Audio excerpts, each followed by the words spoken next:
రోజుకు రోడ్డు ప్రమాదాలు పెరిగిపోతున్నాయి. అతివేగం, నిర్లక్ష్యం, rash driving, drunk and drive తో చాలా మంది ప్రాణాలు కోల్పోతున్నారు.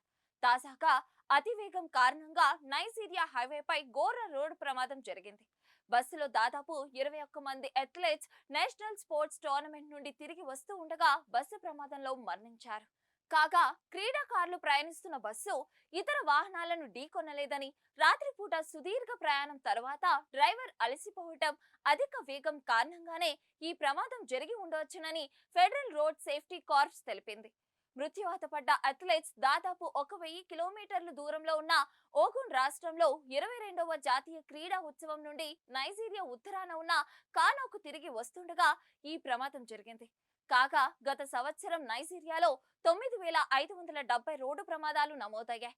దీని ఫలితంగా 5421 మంది మరణించారని ఎఫ్ఆర్ఎస్సి డేటా తెలిపింది.